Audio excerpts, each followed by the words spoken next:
ओम शांति। आज की अव्यक्त मुरली 3 मार्च सन 1983 से लिया गया है, जिसका शीर्षक है प्रथम और अंतिम पुरुषार्थ। सदा बेहद की स्थिति में स्थित करने वाले सदा कर्मातीत शिव बाबा बोले, आज बेहद का बाप बेहद की स्थिति में स्थित रहने वाले, बेहद की बुद्धि, बेहद की दृष्टि, बेहद की वृत्ति, बेहद के सेवाधारी ऐसे श्रेष्ठ बच्चों से साकार स्वरूप में, साकार वतन में, बेहद के स्थान पर मिलने आए हैं। सारे ज्ञान का व इस पढ़ाई की चारों ही सब्जेक्ट का मूल सार यही एक बात बेहद है। बेहद शब्द के स्वरूप में स्थित होना, यही फर्स्ट और लास्ट का पुरुषार्थ है। पहले बाप का बनना अर्थात मर्जीवा बनना, इसका भी आधार है देह की हद से बेहद देही स्वरूप में स्थित होना, और लास्ट में फरिश्ता स्वरूप बन जाना है। इसका भी अर्थ है सर्व हद के रिश्ते से परे फरिश्ता बनना। तो आदि और अंत पुरुषार्थ और प्राप्ति, लक्षण और लक्ष्य, स्मृति और समर्थि, दोनों ही स्वरूप में क्या रहा? बेहद। आदि से लेकर अंत तक किन किन प्रकार की हदें पार कर चुके हो वा करनी है, इस लिस्ट को तो अच्छी तरह से जानते हो ना। जब सर्व हदों से पार बेहद स्वरूप में बेहद घर, बेहद के सेवाधारी, सर्व हदों के ऊपर विजय प्राप्त करने वाले विजयी रत्न बन जाते, तब ही अंतिम कर्मातीत स्वरूप का अनुभव स्वरूप बन जाते। हद है अनेक, बेहद है एक। अनेक प्रकार की हदें अर्थात अनेक मेरा मेरा, एक मेरा बाबा दूसरा ना कोई, इस बेहद के मेरे में अनेक मेरा समा जाता है। विस्तार सार स्वरूप बन जाता है। विस्तार मुश्किल होता है या सार मुश्किल होता है? तो आदि और अंत का पाठ क्या हुआ? बेहद। इसी अंतिम मंजिल पर कहाँ तक समीप आए हैं, इसको चेक करो। हद की लिस्ट सामने रख देखो, कहाँ तक पार किया है। लिस्ट का वर्णन करने की तो आवश्यकता नहीं है। सबके पास कितने बार की सुनी हुई यह लिस्ट, कापियों में तो बहुत नोट है। सबके पास ज्यादा से ज्यादा माल, डायरियां व कापियां होंगी। जानते हो, सभी जानते तो सभी हो, वर्णन भी बहुत अच्छा कर सकते हो, ज्ञान भी हो, वक्ता भी हो, बाकी क्या रहा? बाप दादा भी सभी टीचर्स अथवा स्टूडेंट्स सबके भाषण सुनते हैं। बाप दादा के पास वीडियो नहीं है क्या? आपकी दुनिया में तो अभी निकला है। बाप दादा तो शुरू से वतन में देखते रहते हैं, सुनते रहते हैं। वर्णन करने का श्रेष्ठ रूप देखकर बाप दादा मुबारक भी देते हैं क्योंकि बाप दादा की एक पॉइंट को भिन्न भिन्न रमणीक रूप से सुनाते हो। जैसे गाया हुआ है, बाप तो बाप है, लेकिन बच्चे बाप के भी सिरताज हैं। ऐसे सुनाने में बाप से भी सिरताज हो। बाकी क्या फॉलो करना है? तीसरी स्टेज है पार करता।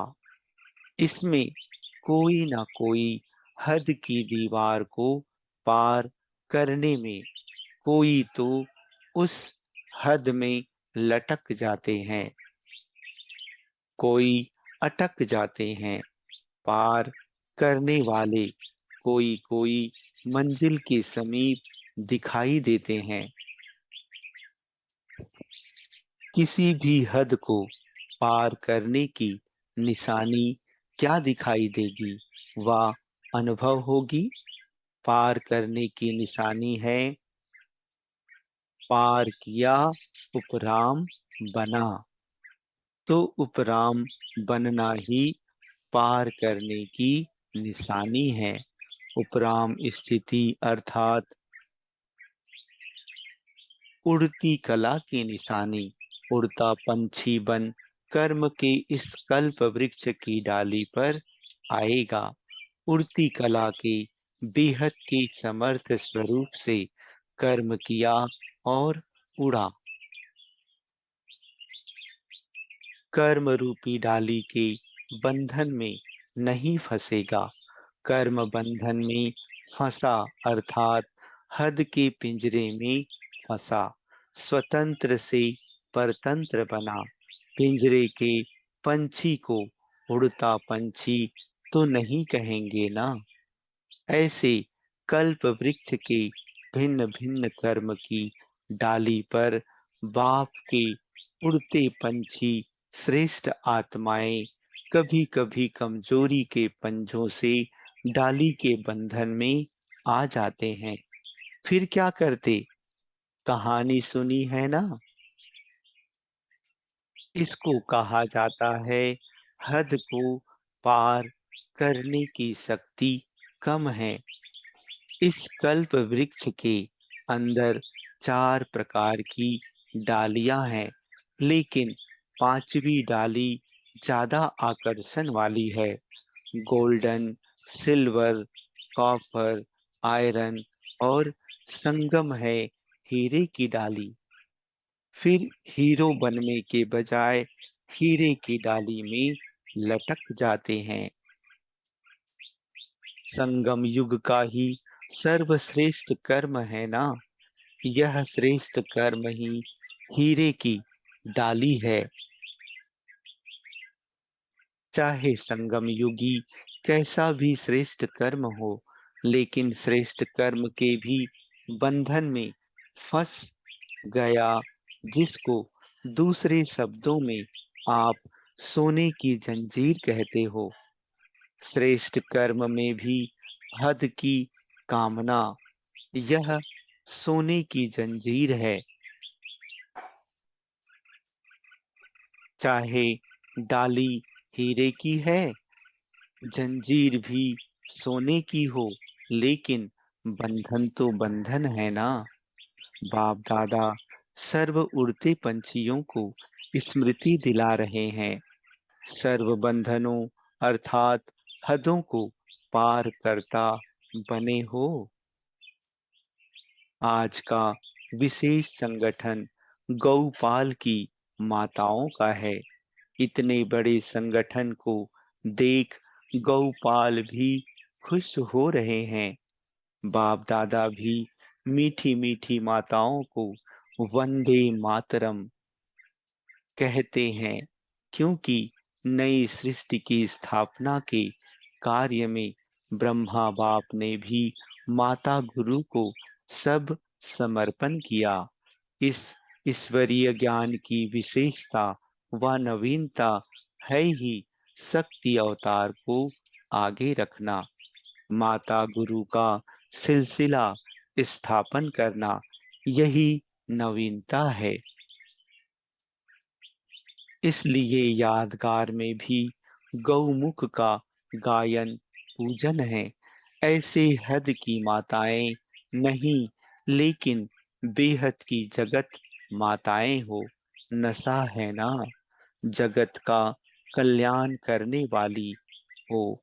जगत कल्याणकारी अर्थात विश्व कल्याणकारी हो।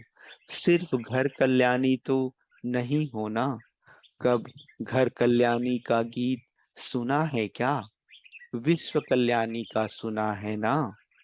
तो ऐसी बेहद की माताओं का संगठन श्रेष्ठ संगठन हुआ ना। माताएं तो अनुभवी मूर्त होना।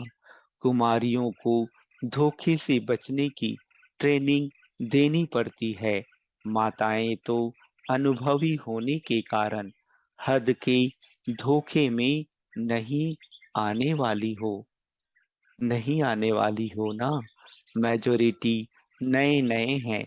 नए नए छोटे बच्चों पर ज्यादा ही स्नेह होता है। बाप दादा भी सभी माताओं का भले पधारे कह करके स्वागत करते हैं। अच्छा, ऐसे सदा बेहद की स्थिति में स्थित रहने वाले सदा उड़ता पंछी, उड़ती कला में उड़ने वाले, सदा अंतिम फरिश्ता स्वरूप का अनुभव करने वाले, सदा बाप समान कर्म बंधनों से कर्मातीत, ऐसे मंजिल के समीप श्रेष्ठ आत्माओं को बाप दादा का याद प्यार और नमस्ते। अच्छा, ओम शांति।